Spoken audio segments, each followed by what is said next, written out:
Headlines अब देखते हैं खबरों को विस्तार से। और आज हम सबसे पहले बात करने वाले हैं बजट के बाद चौथे वेबिनार में प्रधानमंत्री नरेंद्र मोदी शामिल हुए। क्या कुछ खास कहा? दरअसल यह वेबिनार सबका साथ सबका विकास, जनता की आकांक्षाओं की पूर्ति, यह विषय रखा गया था इस वेबिनार का। इस पर यह वेबिनार आयोजित किया गया, प्रधानमंत्री भी शामिल हुए।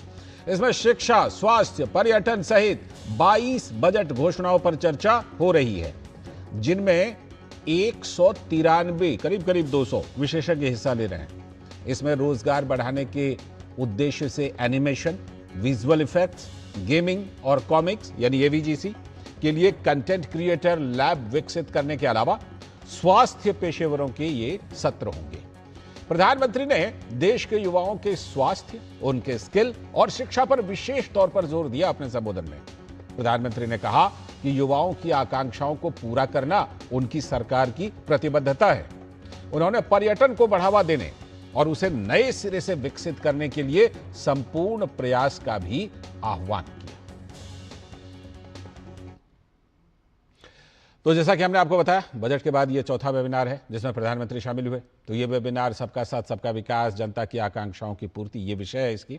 तो वेबिनार को संबोधित करते हुए प्रधानमंत्री ने कहा कि जन आकांक्षाओं की पूर्ति ही इस बार के बजट का मुख्य ध्येय है। फुलफिलिंग एस्पिरेशंस ऑफ पीपल, यानी जन आकांक्षाओं की पूर्ति, ये केवल एक चर्चा का विषय नहीं है, ये इस बजट का मूल ध्येय है और इस सरकार का संकल्प भी है। इन जन आकांक्षाओं की पूर्ति का बहुत बड़ा माध्यम education, skill, health, tourism, sports, culture, ऐसे मूलभूत सेक्टर्स हैं। इसलिए इस वेबिनार में हम इन महत्वपूर्ण आयामों पर चर्चा कर रहे हैं। बजट घोषणाओं के इंप्लीमेंटेशन के लिए इन विषयों से जुड़े सभी एक्सपर्ट्स, पॉलिसी मेकर्स और स्कॉलर्स, एंटरप्रेन्योर्स और मेरे युवा साथी, आप सभी के विचार और सुझाव बहुत अहम है। और इस संबोधन में प्रधानमंत्री ने पर्यटन पर विशेष जोर दिया। प्रधानमंत्री ने कहा कि पर्यटन रोजगार में अपनी अहम भूमिका निभाता है। टूरिज्म और कल्चर रोजगार के नए अवसर बढ़ाने में बड़ी भूमिका निभाते हैं। जब किसी स्थान पर टूरिज्म बढ़ता है तो उस स्थान या उस शहर की ब्रांडिंग भी बढ़ जाती है। इससे उस शहर का ओवरऑल डेवलपमेंट भी बहुत तेज हो जाता है। भारत में ऐसे ऐतिहासिक स्थलों की कोई कमी नहीं है, लेकिन लंबे समय तक टूरिज्म कुछ चुनिंदा स्थानों तक ही सीमित रह गया।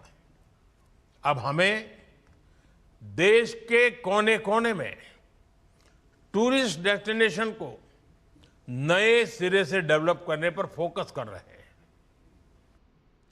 तो ये जो चौथा वेबिनार है, इसमें प्रधानमंत्री ने और क्या क्या बड़ी बातें कही हैं, ये आपको लगातार हमारे टेलीविजन स्क्रीन पर आपके दिखता रहेगा। लेकिन शैलेंद्र मिश्र, हमारे संवाददाता, वो भी हमारे साथ इस पर जुड़ गए हैं। शैलेंद्र, दो चीजें जो हम देख रहे हैं कि ज्यादा इस बार के वेबिनार में, चौथे वेबिनार में फोकस है, एक तो स्वास्थ्य, दूसरा पर्यटन, है ना।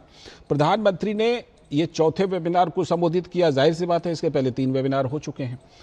क्या कुछ इस बार के वेबिनार में रहा और पहले के वेबिनार में किन विषयों को लिया गया, और इस बार क्या स्वास्थ्य और पर्यटन मुख्य तौर पर विषय था?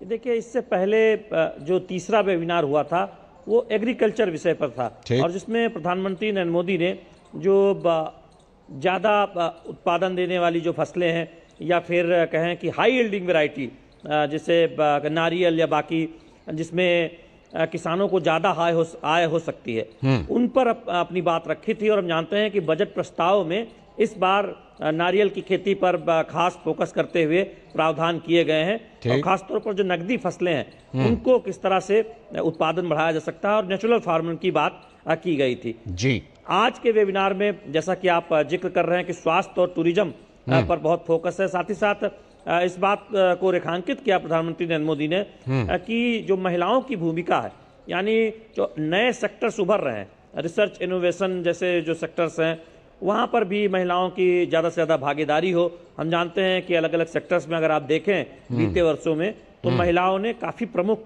भूमिका निभाई है और वो तेजी से उसकी अगुवाई करती नजर आ रही हैं। तमाम ऐसी नीतियां भी हैं केंद्र सरकार की जो प्रोत्साहन दे रही हैं। तो दरअसल जब देश आगे बढ़ रहा है, अलग अलग सेक्टर्स उभर रहे हैं और कई सेक्टर्स में बड़े बदलाव देखने को मिल रहे हैं, तो कोई वर्ग पीछे न हो, उस दिशा में ये वेबिनार केंद्रित रहा है। और बहुत महत्वपूर्ण इसलिए है क्योंकि हम जानते हैं कि जो उभरती हुई जो अर्थव्यवस्था में जो नई नई तकनीक या अलग अलग सेक्टर्स में जो बदलाव हो रहे हैं उसके हिसाब से भारत ने उन नीतियों को अपनाया है। अगर आप शिक्षा नीति को भी देखें तो उसमें ये सुनिश्चित किया गया है कि जो बदलाव हो रहे हैं उसके हिसाब से हमारी जो है शिक्षा वो अपग्रेड हो, जो हमारे नौनिहाल जो भविष्य में निकले वो जॉब मार्केट के लिए स्किल के लिए तैयार हो और अपग्रेडेशन कैसे हो, अप स्किलिंग जिसे बोलते हैं, उस दिशा में भी बहुत सारे प्रयास हुए हैं। तो दरअसल सरकार ये चाहती है, प्रधानमंत्री नरेंद्र मोदी की अगुवाई में केंद्र सरकार की कोशिश ये है कि जब हम विकसित भारत की तरफ आगे बढ़ रहे हैं 2047 में, तो हर सेक्टर में जो पोटेंशियल हो उसका पूरा इस्तेमाल किया जाए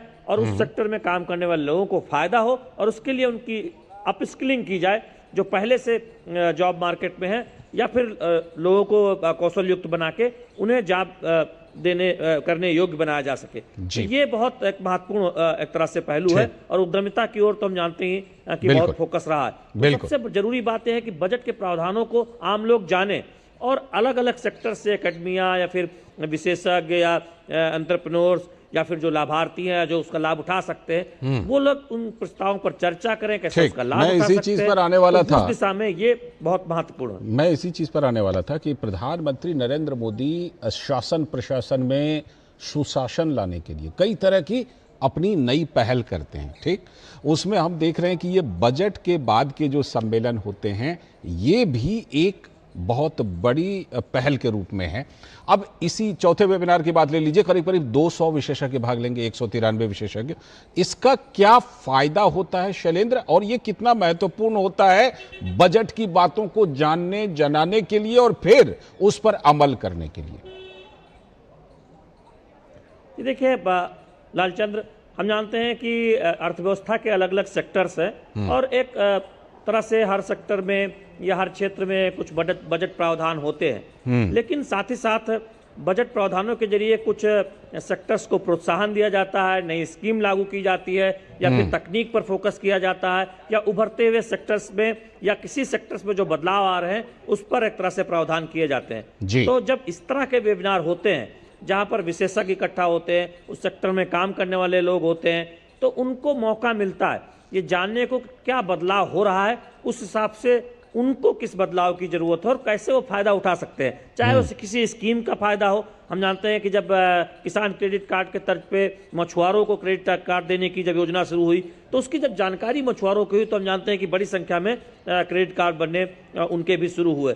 या फिर आप देखें कि एग्रीकल्चर के तकनीक की तमाम योजनाएं हैं, जब उसकी जानकारी होती है, चाहे वो डेयरी की योजना हो, पशुपालन की, या फिर कृषि की आधुनिक तकनीक की, ड्रिप इरिगेशन की, तो लोग उसका फायदा उठाते हैं, जानते हैं कि कैसे उसका फायदा लिया जा सकता है। इसी तरह से आप देखें कि अलग अलग सेक्टर्स में जो तकनीक का इस्तेमाल हो रहा है, जब इंडस्ट्री, एंटरप्रेन्योर्स, स्टार्टअप्स सब एक साथ आएंगे तो उसका फायदा उस सेक्टर में ग्रोथ को होगा और अंततः आम आदमी को होगा। जो सरकार का फोकस है कि सभी को साथ लेकर आगे चला जाए, तो इस तरह के वेबिनार उसमें बहुत उपयोगी होते हैं। क्योंकि बजट में कोई प्रावधान हो जाए, उसको अगर वो संबंधित पक्ष के सारे स्टेक होल्डर जानते नहीं अच्छे तरीके से, तो उसका उतना फायदा नहीं मिल पाएगा। सिर्फ सरकार की उसमें भूमिका नहीं है, उसमें सरकार, विशेषज्ञ, उद्योग जगत, फिर लक्षित वर्ग भी जिनके लिए ये योजना है, तमाम लोग, इनकी पूरी भूमिका। ठीक, बहुत बहुत शुक्रिया जुड़ने के लिए और विस्तार से